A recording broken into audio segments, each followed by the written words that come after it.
गर्भ में आत्मा कैसे आती है, रोंगटे खड़े कर देगा सच। एक बार समय निकालकर जरूर सुने। जब जीवन की शुरुआत का रहस्य समझने की कोशिश की जाती है तो मन अपने आप किसी अदृश्य शक्ति की ओर खिंच जाता है, क्योंकि शरीर तो माता पिता के मिलन से बनता हुआ दिखाई देता है, परंतु चेतना कहां से आती है? यह प्रश्न सदियों से ऋषियों, मुनियों, वैज्ञानिकों और सामान्य मनुष्यों को बराबर चौंकाता रहा है।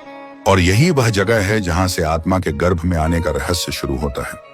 कहा जाता है कि ब्रह्मांड में हर जीवित प्राणी केवल मांस और रक्त का ढांचा नहीं होता, बल्कि उसके भीतर एक सूक्ष्म ऊर्जा भी होती है, जिसे आत्मा कहा जाता है। और यही आत्मा शरीर को जीवित बनाती है।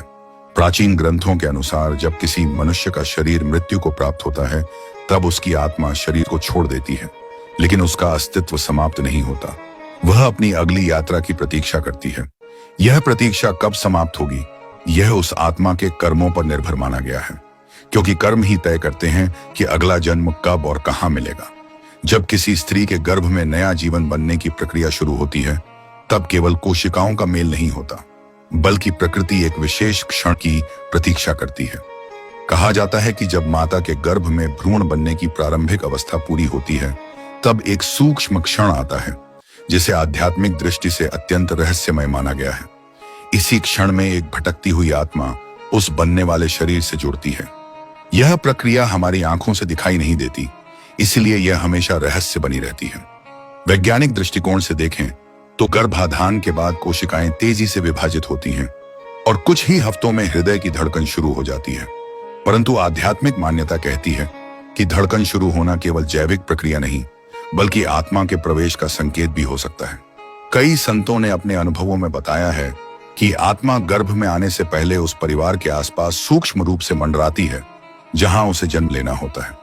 मान्यता है कि यह चयन भी संयोग नहीं, बल्कि कर्मों के गहरे गणित से तय होता है। जो आत्मा अपने पिछले जीवन के अधूरे कर्म लेकर चल रही होती है, उसे वही घर, वही माता पिता और वही परिस्थितियां मिलती हैं जहां वे कर्म पूरे हो सकें।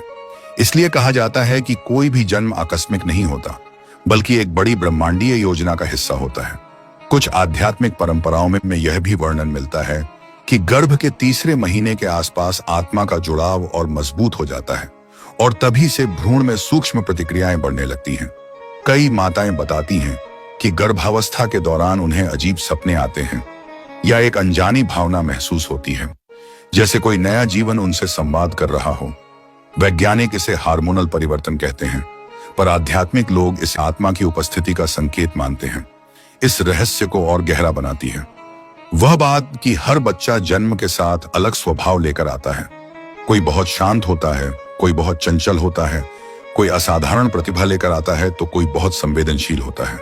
यदि सब कुछ केवल शरीर की बनावट पर निर्भर होता तो शायद सभी बच्चों का स्वभाव लगभग एक जैसा होता, परंतु ऐसा नहीं होता। यही कारण है कि आत्मा के अस्तित्व और उसके गर्भ में आने की धारणा आज भी लोगों के मन में जीवित है। कई लोगों ने मृत्यु के करीब के अनुभवों में भी बताया है कि चेतना शरीर से अलग महसूस होती है और यह अनुभव आत्मा की अवधारणा को और मजबूत बनाता है। गर्भ में आत्मा के प्रवेश को लेकर अलग अलग धर्मों में अलग अलग समय बताए गए हैं, पर लगभग सभी मान्यताओं में एक बात समान है कि जीवन केवल भौतिक प्रक्रिया नहीं, बल्कि एक आध्यात्मिक घटना भी है। जब एक माँ अपने गर्भ में बच्चे को धारण करती है तो वह केवल शरीर नहीं पाल रही होती, बल्कि एक चेतना को आश्रय दे रही होती है।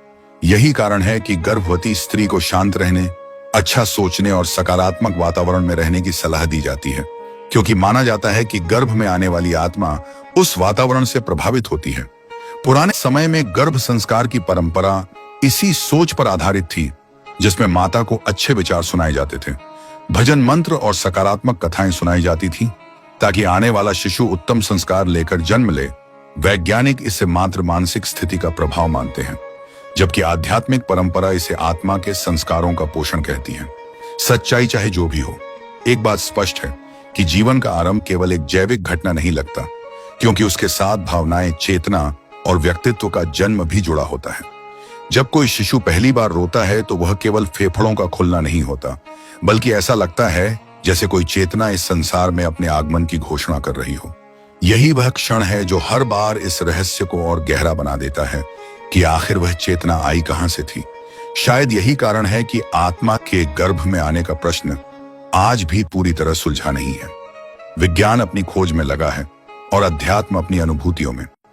पर दोनों इस बात पर सहमत दिखते हैं कि जीवन का आरंभ एक अत्यंत अद्भुत और विस्मयकारी घटना है जो मनुष्य को विनम्र बना देती है और हमें यह याद दिलाती है कि हम केवल शरीर नहीं बल्कि एक गहरे रहस्य का हिस्सा हैं। और शायद यही वह सच है जो सुनकर सच में रोंगटे खड़े हो जाते हैं, क्योंकि हर जन्म के पीछे एक अनदेखी यात्रा छिपी होती है जो समय आने पर फिर से एक नई कहानी बनकर इस संसार में प्रकट होती है। और कमेंट में ये जय गरुड़देव जरूर लिखें। धन्यवाद।